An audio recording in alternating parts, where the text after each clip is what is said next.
Muy buenas noches, amados hermanos, que el Señor les bendiga. Espero se encuentren bien.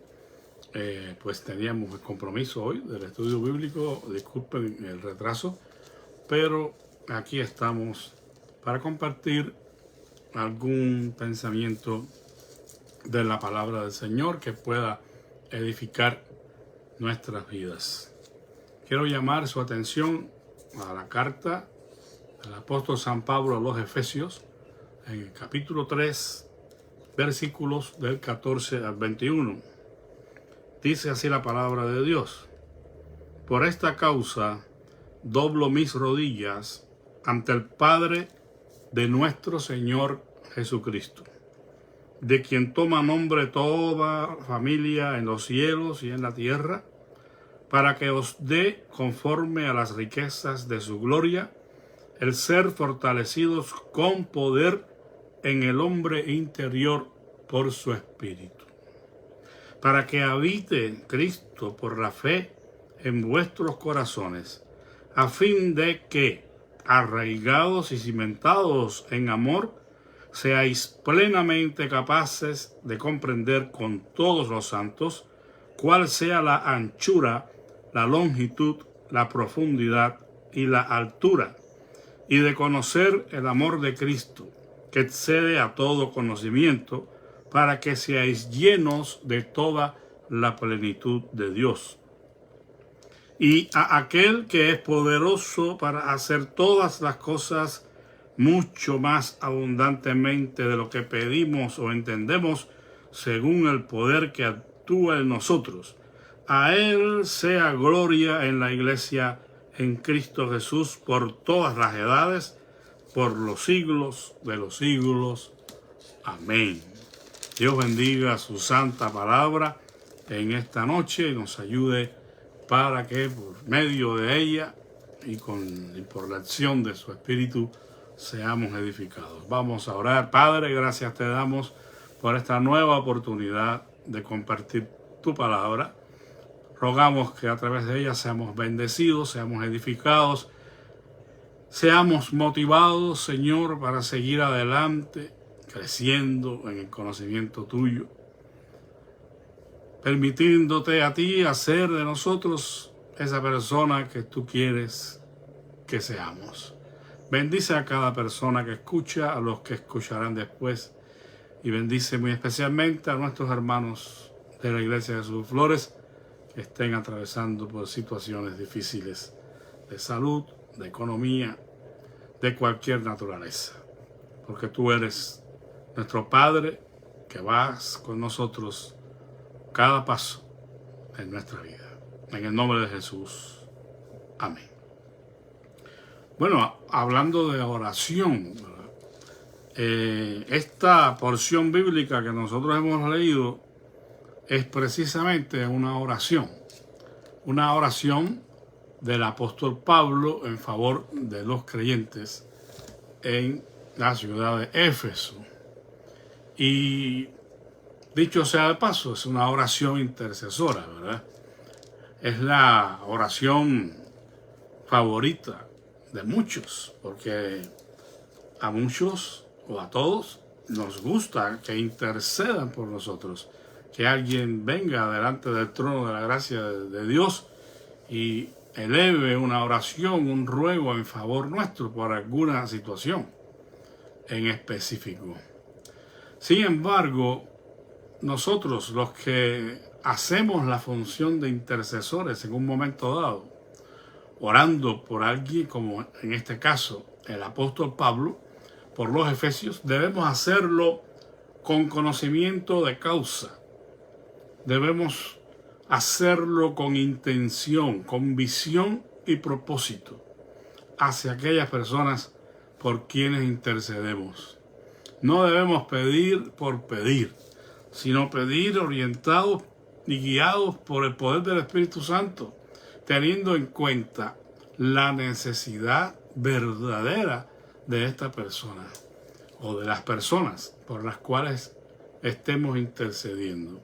En este caso es el apóstol Pablo intercediendo por estos creyentes de origen gentil, quienes habían estado en otro tiempo, como la Escritura nos dice en esta misma carta, sin Cristo, alejados de la ciudadanía de Israel y ajenos a los pactos de la promesa. Dice la Escritura, sin Dios y sin esperanza en el mundo. En el capítulo 2 y versículo 11. Esta era la realidad anterior de estas personas paganas, gentiles, que estaban separados de Dios, separados de sus pactos, separados de sus promesas. Pero que al poner su fe en el Señor Jesucristo como el Mesías de Dios, al arrepentirse de sus pecados, entonces comienzan a ser parte de este pueblo y de este pacto, y ahora están comprometidos para vivir la vida que a Dios le agrada. Vamos a hacer un pequeño recorrido a través de estos versículos para descubrir cómo es que Pablo ora en favor de estos creyentes. Nuestro objetivo es que tomemos esta oración como un modelo al orar, nosotros intercediendo por nuestros hermanos en la fe. No solo el Padre Nuestro es una oración modelo, también esta que encontramos en Efesios 3, del 14 al 21, nos puede servir de modelo, de inspiración a todos nosotros cuando vamos sobre nuestras rodillas para interceder por nuestros hermanos o por cualquier persona. Quisiera solamente hacer una pequeña aclaración. No vamos a hacer una exégesis del pasaje, pero sí quiero decir que hay que tener en cuenta para la comprensión correcta de las Escrituras, hay que tener en cuenta las reglas de interpretación bíblica, las cuales se conocen como hermenéutica. Y al hacer nosotros la aplicación de estas reglas, podemos extraer del texto su significado, al menos lo mejor que podamos hacerlo. Por eso es importante tener en cuenta el contexto de los textos que nosotros leemos, de la escritura que nosotros compartimos. Y bueno, sería algo muy largo para explicar, pero por lo pronto el contexto literario es importante. Es decir, los versículos que están antes y después del texto que estamos estudiando, para que no estemos fantaseando, interpretando la escritura de una manera equivocada, de acuerdo a lo que se nos venga a la mente. Debemos tener en cuenta esto. Hay una unidad entre un versículo con el cual comienza la porción y con el cual termina, que tiene un nombre en griego que suena la palabra algo como una perícopa. Una perícopa viene del griego perícope y significa un corte. Entonces hay un lugar con el pensamiento del autor se va escribiendo y hay un corte en el pasaje o en las palabras que el escritor nos está reflejando. Y nosotros, para poder entender bien esa porción, tenemos que tener en cuenta esto. La perícopa es el inicio y el final de un evento en particular que se está narrando, o en este caso escribiendo. Hay un verso bíblico de donde se parte y hay otro en donde termina. Es una unidad literaria con su propio asunto, su propio pensamiento bien desarrollado, y no podemos pensar que el texto diga algo que no está ahí. Es la forma más correcta de acercarnos al texto bíblico, una interpretación literal, gramatical, de acuerdo al contexto. Bueno, no quiero cansarles con eso no es lo más importante aquí y ahora, pero sí pensando en unos textos de este pasaje que son o han sido abusados por aquellos que no tienen en cuenta las reglas de interpretación bíblica cuando tratan de explicar un texto, pues tenemos aquí un problema con los versículos 20 y 21. donde dice el apóstol, y a aquel que es poderoso para hacer todas las cosas mucho más abundantemente de lo que pedimos o entendemos, según el poder que actúa en nosotros. A Él sea gloria en la iglesia, en Cristo Jesús, por todas las edades, por los siglos de los siglos. Amén.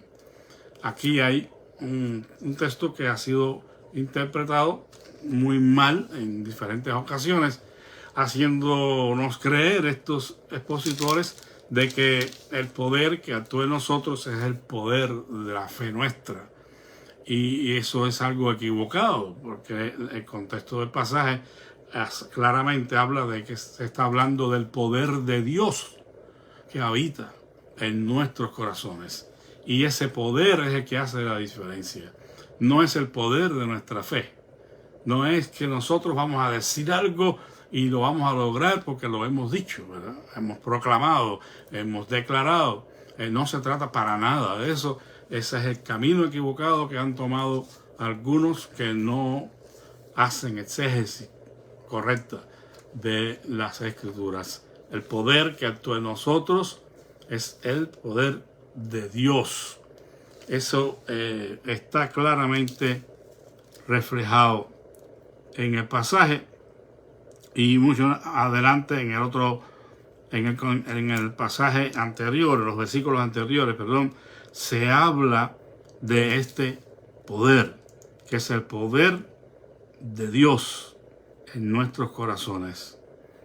Bueno, haciendo esta aclaración, vamos a decir lo que podemos rescatar de provecho para nosotros en cuanto a las características de la oración en sí, la oración que hace el apóstol Pablo por los efesios. Definitivamente estas personas eran común y corriente como nosotros. No eran personas hechas de un material diferente, ni tenían más o menor fe que nosotros. Eso es algo que de hecho no se puede medir, no se puede saber.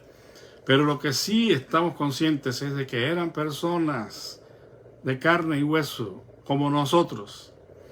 Y estas personas por las cuales el apóstol intercede, sin duda, como nosotros y como todas las personas en toda la historia de la humanidad, seguramente tenían necesidades, tenían problemas, estarían algunos atravesando por un valle de sombra y de muerte. Algunos quizás estaban sufriendo la pérdida de un ser amado, estaban con problemas económicos, sufriendo diferentes enfermedades.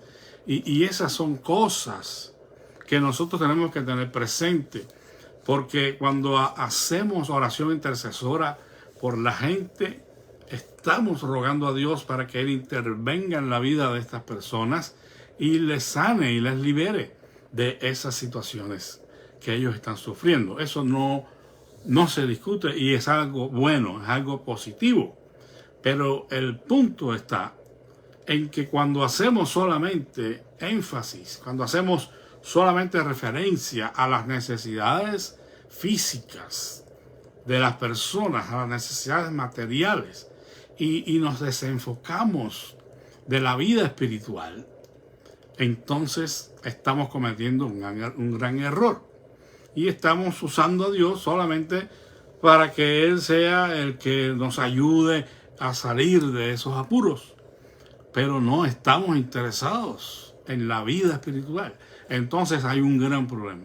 Por eso es que aquí el apóstol Pablo, sin desatender, estoy seguro, las necesidades físicas y materiales, emocionales de estos creyentes, él apunta a la necesidad que estos creyentes tenían de recibir bendiciones espirituales de parte de Dios. Porque finalmente eso es lo que hace la diferencia. Y nuestra mayor necesidad no es física o material. Nuestra mayor necesidad es espiritual. Es tener conocimiento de Dios. Es saber entender el pensamiento del Altísimo. ¿Cómo es que Dios obra? ¿Cómo es que Dios actúa en nuestros corazones? Bueno, el apóstol Pablo pide aquí que estos creyentes fueran fortalecidos con poder en el hombre interior por su espíritu. ¿Para qué? Para que ellos pudieran obtener todas las cosas que ellos quisieran, para vivir completamente sanos, sin ningún tipo de problema físico ni emocional, para que todas sus necesidades fueran suplidas. No. El apóstol dice, para que pudieran cumplir con la obra del ministerio a que ellos habían sido llamados. Si leemos en Efesios 2:10, por ejemplo, dice, porque somos hechura suya, creados en Cristo Jesús para buenas obras, las cuales Dios preparó de antemano para que anduviésemos en ellas. Gloria sea a Dios. Estos creyentes formaban parte de esa compañía de hombres y mujeres que habían sido rescatados de su mala manera de vivir, de su vida licenciosa, de su paganismo, para venir ahora al conocimiento de Dios en Cristo y descubrieran ese plan maravilloso que Dios tenía para ellos, esas obras en las cuales ellos debieran ocuparse en su nueva vida en Cristo. Creo que eso es esencial, que nosotros pensemos en que hemos sido creados por Dios, somos hechura suya, para que andemos, para que caminemos en esas buenas obras, en ese servicio a Dios y al prójimo, aprovechando cada oportunidad que se nos presente. En el capítulo 4 y versículo 11 dice, y él mismo, o sea, el mismo Señor, constituyó a unos apóstoles, a otros profetas, a otros evangelistas, a otros pastores y maestros, a fin de perfeccionar a los santos para la obra del ministerio, para la edificación del cuerpo de Cristo. Es decir, que en estos dos versículos, pues podemos entender que la visión del apóstol que quiere compartir con estas personas es que ellos deben ahora descubrir, ¿verdad?, cuál es el llamado, cuál es el ministerio específico que Dios le ha dado y someterse, ¿verdad?, someterse a la autoridad de Dios, someterse a la autoridad de su palabra, para que esos ministerios sean ejercidos de acuerdo a su voluntad. No tenemos licencia para servir, para ministrar en nuestros propios criterios. Aquí no hay libertad alguna para eso. Nosotros tenemos que servir a Dios de acuerdo a su revelación. Tenemos que tener en cuenta lo que Él nos dice, lo que Él ama y lo que Él odia, para que nosotros podamos ser hallados, obreros aprobados delante de su presencia. Dice que en la versión popular, este versículo dice, pido al Padre que de su gloriosa riqueza les dé a ustedes interiormente poder y fuerza por medio del Espíritu de Dios. Gloria sea a Dios. Para que dieran atención al ministerio que Dios le ha dado o les dio a cada uno de ellos. Una cosa importante aquí que hay que destacar es que todas estas personas tenían una responsabilidad en común. Aquí no podemos hablar de creyentes de diferentes clases y que tienen diferentes necesidades. No. Hay una cosa en el versículo 17 aquí que nos llena a nosotros en esta hora de una gran, vamos a decir, expectativa, ¿no?, en cuanto a nuestro desarrollo espiritual. Dice, para que habite Cristo por la fe en vuestros corazones, a fin de que, arraigados y cimentados en amor, seáis plenamente capaces de comprender con todos los santos cuál sea la anchura, la longitud, la profundidad y la altura, y de conocer el amor de Cristo que excede todo conocimiento, para que seáis llenos de toda la plenitud de Dios.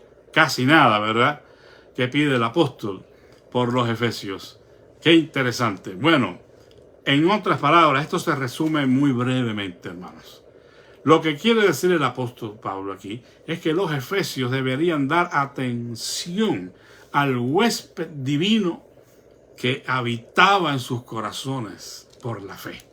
El día en que los efesios se arrepintieron y creyeron en Jesucristo, vino a morar el Señor por su Espíritu en sus corazones. Lo mismo ha sucedido con nosotros. Desde el día que creímos, fuimos sellados con el sello del Espíritu Santo de Dios y fuimos declarados posesión de Dios. Ahora tenemos que dar atención a la vida espiritual que se generó en nosotros desde el día en que creímos. Si una persona dice haber nacido de nuevo, pero no alimenta, no sostiene, no hace nada para que su vida espiritual se fortalezca y crezca, hay que dudar de esa conversión. Porque realmente lo que hace una persona que ha sido verdaderamente salvada, perdonada de sus pecados, es ahora ocuparse de ese ser inmensurable que vive dentro de sus corazones.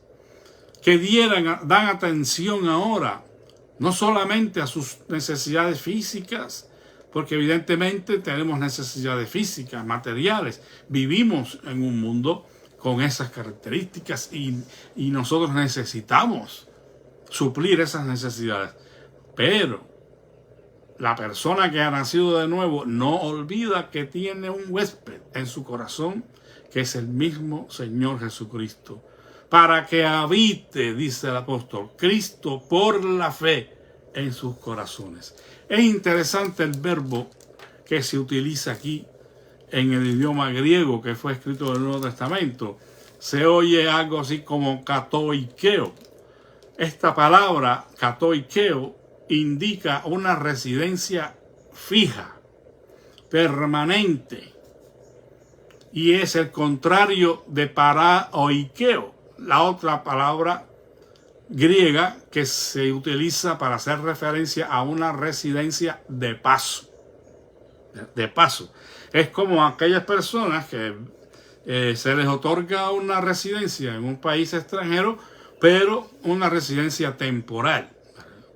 Esta residencia tiene un principio y tiene un fin. Cuando a la persona se le vence el tiempo de estar en ese país, entonces tiene que salir o hacer una renovación de la residencia, porque no ha obtenido una residencia permanente. Lo que Pablo está diciendo aquí es que Cristo ha venido para hacer residencia fija, permanente en nuestros corazones. Qué tremenda obra esta de Dios. No hay milagro que pueda compararse a este, hermanos, amados hermanos. Que Cristo habite, resida de una manera permanente, fija en nuestros corazones. Él no va a dejar de vivir en nuestros corazones.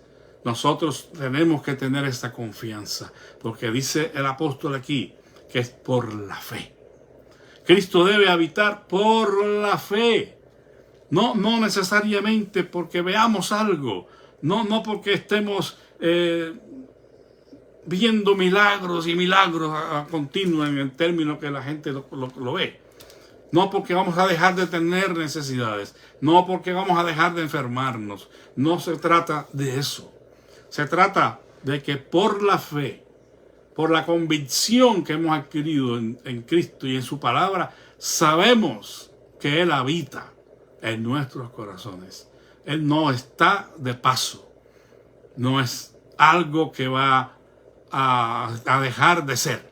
Él ha decidido hacer su tienda en nuestros corazones. Sabe que cuando Juan dice a referencia al verbo, y aquel verbo se hizo carne y habitó entre nosotros, es la palabra que se usa allí es tabernaculizó, puso tabernáculo, o sea, aquella tienda, ¿verdad?, en la que los hebreos tenían su centro de adoración mientras caminaban por el desierto y ellos allí se encontraban con Dios. El tabernáculo que finalmente construyó Moisés. Bueno, ese tabernáculo, en una manera figurada, por supuesto, ha venido a ser nuestro corazón. Porque Él ha me trabo con la palabra, tabernucalizado. Bueno, ustedes saben lo que estoy diciendo. Ha hecho tabernáculo. Ha hecho un lugar de residencia permanente en nuestros corazones. Bendito sea el nombre del Señor. Y es por la fe que nosotros debemos creer esta verdad. No importa las circunstancias que estemos pasando, quizás puedan ser muy difíciles, tenemos que atravesar por el valle de sombra y de muerte, pero Él está con nosotros, gloria sea a Dios. Él está tan cerca que está dentro, hermanos, de nuestros corazones. Si David podía decir que atravesando el valle de sombra y de muerte no temería mal alguno, porque Él está con él, ¿qué más podemos decir nosotros? Que tenemos la bendición de que Cristo habite por la fe en nuestros corazones en la persona de su Espíritu Santo. Bueno, Pablo desea que estos creyentes se percataran, que tuvieran bien en cuenta la presencia de Dios en sus vidas, de Cristo en sus corazones, y no que lo tuvieran arrinconado en el almacén de los recuerdos.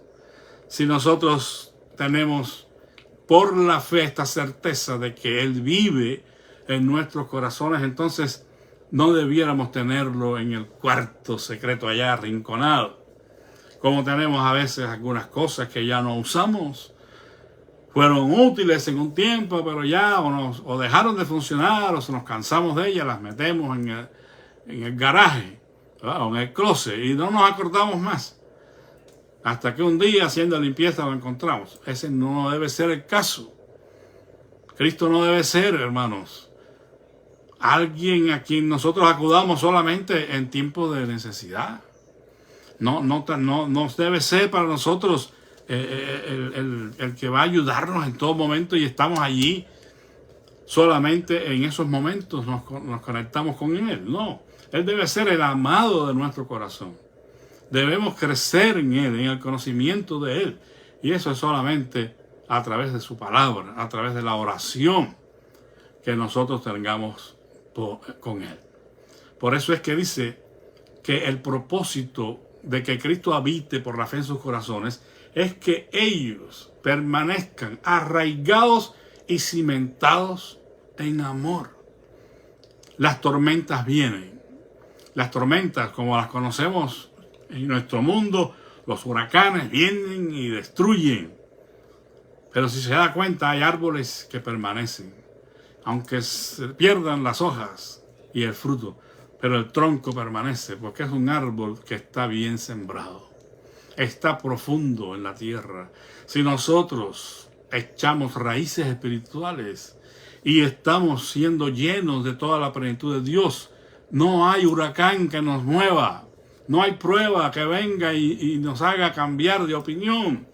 No habrá ninguna situación que nos separe del amor de Cristo, que es en Cristo, que es en el amor de Dios, que es en Cristo Jesús, Señor nuestro. Dice el apóstol, ni lo alto, ni lo profundo, ni lo presente, ni lo porvenir, ni ninguna cosa creada nos podrá separar del amor de Dios, que es en Cristo Jesús, si estamos arraigados y cimentados en amor. Hay que reconocer que es una realidad. Hay muchos creyentes que tienen algún amor a Dios y a sus siervos y a su obra. Pero este amor es como una ráfaga de viento, ¿verdad?, que viene y se va. Es como el crepitar de los espinos bajo la olla. Hace mucho ruido, pero pronto desaparece. Y ese no es el tipo de servicio que debemos ofrecer a Dios. Ese no es el tipo de amor que Dios está dispuesto a recibir. Que por momentos es muy demasiado efusivo, demasiado evidente, pero pronto vuelve a estar en un declive. No es esa la manera en que Dios quiere que le sirvamos. Habríamos, hermanos, de desear con vehemencia que los buenos afectos se queden, permanezcan fijos en nosotros. Si el Rey de Reyes y el Señor de Señores habita en nuestros corazones, entonces Él nos ayudará a atizar en el momento que fuera necesario ese fuego del amor, del servicio, de los buenos afectos, de las buenas obras, de las buenas acciones hacia otros.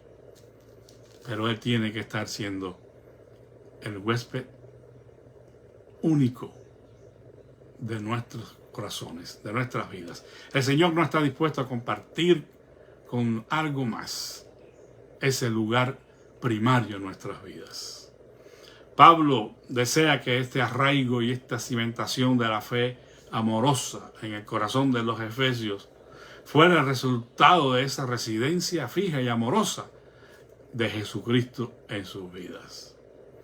Por eso es que el Señor dice claramente: por sus frutos los conoceréis. Que ellos fueran capaces, como dice aquí, de comprender con todos los santos cuál sea la anchura, la longitud, la profundidad y la altura. Hay, pues debemos decir, son insondables estas medidas. No debemos pretender que lo hemos alcanzado todo. Realmente tenemos que estar conscientes de que tenemos la oportunidad de seguir siendo llenos de esa plenitud de Dios. Bueno, no quiero hacerle muy largo el asunto, pero yo sí quiero que prestemos atención a esta palabra aquí que habla de esa plenitud de Dios. Quiero citar a dos pensadores. Irene Folkes, una mujer muy conocedora del griego en el Nuevo Testamento, y ella dice: los que hablan de la imposibilidad de esto, es decir, de que Cristo habite por la fe en nuestros corazones y de que seamos llenos de toda la plenitud de Dios, ella dice, los que dicen que esto es imposible, no solo están en peligro de no entender el punto de que se trata. Por supuesto que el Dios eterno nunca puede ser limitado a la capacidad de ninguna de sus criaturas, ni de todas ellas juntas. Pero el apóstol no quiere orar por nada menos que por ver al pueblo de Dios lleno hasta esa medida de la verdadera llenura, de la verdadera plenitud del mismo Dios, la cual quiere Él introducir en la vida de ellos. Y otro pensador, otro, vamos a decir, teólogo, no sé, nos dice, bueno, antes de leer las palabras, vamos a usar la figura. La figura que se usa es la de estar en un continuo aumento. Bueno, la gente se pregunta, bueno, hasta, ¿no? Hasta tiene un límite, ¿no? Entonces, cuando decimos caminó de la librería hasta el supermercado. Bueno, esta palabra aquí, sin embargo, tiene que entenderse diferente. Porque nunca llegaremos a llegar a un punto en que ya estemos llenos al punto de no poder seguir recibiendo la llenura de Dios. Por eso es que insistimos muchas veces cuando hablamos de la doctrina y de las experiencias. La vida cristiana, hermanos, no depende de experiencias que van a ser acumulativas y nos van a dar finalmente un punto en el cual ya no podamos crecer. En este caso, las experiencias pueden ser muchas, infinitas, y el crecimiento es inagotable. Es lógico. La mente nuestra está acostumbrada a pensar como seres humanos aquí. Y nos preguntamos cómo algo que ya está lleno puede seguir siendo lleno, ¿no? pues nos resulta un poco difícil de entender, porque si tenemos un vaso y lo llenamos de agua o de café o de lo que sea, sabemos que hay un punto, hay una medida en la que el vaso se va a derramar. Pero en este caso, hermanos, esto se puede ilustrar de la siguiente manera. Pensemos en un vaso, un recipiente que es elástico, que puede ser lleno y sin embargo puede seguir llenándose más y más porque se va ensanchando. Bueno, esto es algo parecido a la experiencia del creyente que va siendo lleno del Espíritu de Dios, que cada día profundiza más en la búsqueda del Señor y recibe esos ríos de agua viva que saltan del interior de su corazón hacia afuera. No hay límites para crecer en el conocimiento de Dios. No hay límites para recibir de Él bendiciones, riquezas espirituales que nos ayuden a cumplir de una mejor manera nuestro ministerio, el propósito que Él tiene con nosotros en este mundo. Recuerde, la plenitud de Dios va a surgir de nuestro mismo ser interior, porque Él habita por la fe en nuestros corazones. Su Espíritu está con nosotros. Entonces, hermanos, solo queda que sigamos ensanchándonos, que sigamos creciendo cada día en el conocimiento del Señor. Debemos preguntarnos en esta noche, usando esta figura, cuán elásticos somos. Las palabras del otro hermano Benkel dice, cuando trata de explicar esto, él dice: la largura se extiende desde todas épocas, desde la eternidad y por toda la eternidad. La anchura se extiende hasta las gentes procedentes de todas las naciones. La altura a la que nadie puede alcanzar, llegar, y de la que ninguna criatura puede arrancar su profundidad. Tan honda que no se puede sondear ni agotar. Yo creo que nuestro hermano lo ha descrito de una manera muy elocuente. Es un ensanchamiento que hacemos en todas direcciones. Vamos creciendo hacia arriba mientras conocemos al Señor. Vamos creciendo a los lados cuando nos extendemos sirviendo a los que nos rodean, a aquellos que están sin Dios y sin esperanza en el mundo, a nuestros hermanos en la fe, y vamos profundizando en el conocimiento de Dios de una manera inagotable. Pero debemos preguntarnos, ¿cuán elásticos somos? ¿Qué tan dóciles somos? ¿Cuán maleables somos? Para que el Señor siga llenando nuestras vidas y siga formándonos a su imagen y semejanza, hasta que todos lleguemos a la unidad de la fe, al conocimiento de Dios, a la estatura de este varón perfecto, que es nuestro Señor Jesucristo. Recuerde, cuando usted ore por sus hermanos, por su familia, no solo pida que Dios le dé lo material que están necesitando, que le sane de tal enfermedad, que le ayude a conseguir un trabajo. Todo eso es válido y hay que orar por eso. Pero no olvidemos que la mayor necesidad que tienen, y a veces ni conscientes están de ella, es la necesidad de ser llenos de toda la plenitud de Dios. Algunos de conocerle inicialmente, porque ni siquiera han sido salvos. Necesitan arrepentirse de sus pecados. Necesitan poner su fe en el Señor Jesucristo. Y esa es la necesidad más grande que tienen. Nunca olvide, al orar por estas personas, su necesidad espiritual. Dios nos ayude para que nuestra visión pueda ensancharse en este sentido. Vamos a orar en esta noche y pues con esta óptica, con esta necesidad que tenemos de ser llenos de toda la plenitud de Dios, de ser elásticos. Y ya de perdido, hermanos, el Señor será con nuestras añadiduras. Recuerden el consejo o mandamiento de Cristo. Buscad primeramente el reino de Dios y su justicia. Y todas las demás cosas serán añadidas. Dios cuida de nosotros y nos dará lo que necesitamos. Pero hay que ocuparse de la vida espiritual.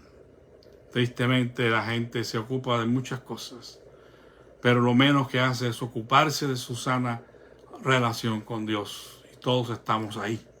Por eso tenemos que pedir perdón a Dios, suplicar que nos ayude y nos dé lo que necesitamos para seguir creciendo en Él. Padre, gracias en esta noche, porque tu palabra es real, tu palabra es viva y eficaz y penetra a lo más profundo de nuestros corazones.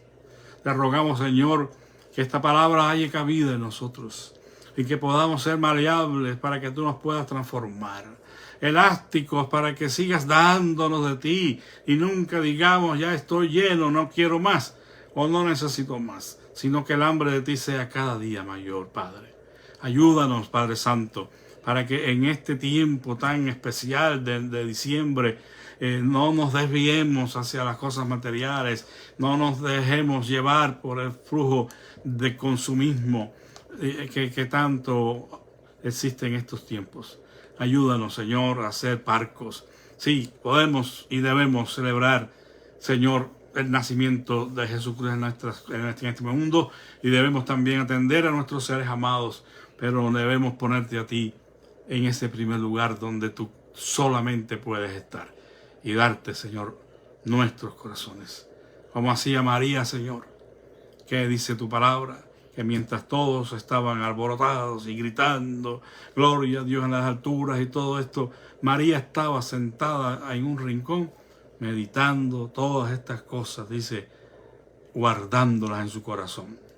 Que seamos capaces de guardar, Señor, este tesoro en nuestros vasos de barro, pero de una manera que pueda, Señor, ser el único tesoro.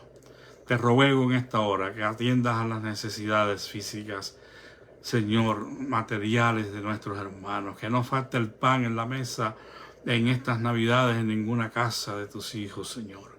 Que tú puedas traer consuelo y fortaleza a los que han perdido a sus seres amados y que ya no podrán celebrar las Navidades con ellos. Señor, que tan solo tu presencia pueda hacer la diferencia. Consuélales y ayúdales. Te pedimos por los hermanos que están enfermos, que tú extiendas tu mano poderosa, Señor.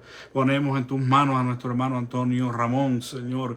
Te pedimos en el nombre de Jesús que toques esas caderas, Padre Santo, que nuestro hermano pueda recibir ese toque poderoso, Señor, que solo tú le puedes dar. Tú sabes que él necesita, Señor, movilidad, Señor, para atender a su compañera, para hacer, Señor, el ministerio que él siempre ha hecho con mucho amor en nuestra iglesia. Dale, Señor, la salud a nuestro hermano Antonio. Intercedemos por nuestra hermana María Díaz y esta, Señor, neumonía que ha venido a atacarle. Te rogamos, por favor, Señor, en el nombre de Jesús, que tú extiendas tu mano sobre nuestra querida hermana Mariquina y que ella pueda tener una liberación absoluta, una sanidad completa de este mal, Señor. Cuídale, Señor, y guárdale. Por nuestra hermana Gladys Pedraza, Señor, su condición de salud es frágil, Señor, y ella necesita el toque sanador tuyo sobre su vida. Dale, Señor, esa bendición que tú has reservado para los fieles, que en su vejez sus huesos estarían vigorosos y verdes. Que nuestra hermana Gladys pueda tener esta bendición y verla con sus ojos, Señor. Verla hecha una realidad en su vida, porque hasta aquí tú le has ayudado, Señor. Así, Padre, te pedimos por nuestra hermana Carla Padilla y este malestar que ella tiene en su cabeza, Señor, a raíz de este accidente. Te rogamos que tú pongas el personal adecuado, Señor, para que le ayuden a descifrar qué es lo que ella tiene y puedan darle una solución. Sabemos, Padre, que tú la puedes sanar directamente, tú puedes tocarle, la ponemos en tus manos y pedimos que haya restauración en la vida de nuestra hermana Carla. Y te pedimos, Señor, por nuestra hermana Mari Padilla. Tú sabes que ella tiene esta molestia, Señor, en su riñón, Señor, esta piedra que le está molestando y la atención médica se ha hecho larga, no le quieren atender, Señor, hasta después. Y pedimos que ella pueda encontrar una pronta ayuda, Señor, que ella pueda ser atendida antes de la fecha que se le dio, Señor, y pueda descansar en que el seguro médico hará la parte que le toca. Y si no, Señor, pues confiamos en ti. Ella está en tus manos. Ruego, Señor, que le bendigas y guardes. Y así, Padre, a todos los demás enfermos, seguimos orando por Carlos Menchaca, Padre, que tú continúes tu obra sanadora en su vida y podamos ver, Señor, milagro poderoso en él. Sé con todas las demás necesidades, Señor, que se puedan escapar a nuestra mente. Rogamos, Señor, que tú suplas en tu voluntad. En el nombre de Jesús. Amén, Señor. Y amén. Que Dios les bendiga, hermanos. Muchas gracias a los que han tenido a bien escuchar. Que la palabra del Señor les sea de bendición. Y bueno, pues si les es bendición a usted y quiere compartirla, pues hace muy bien. Que tengan una feliz noche. Que Dios les continúe bendiciendo y que puedan tener una feliz Navidad. La paz de Cristo sea con todos. Amén.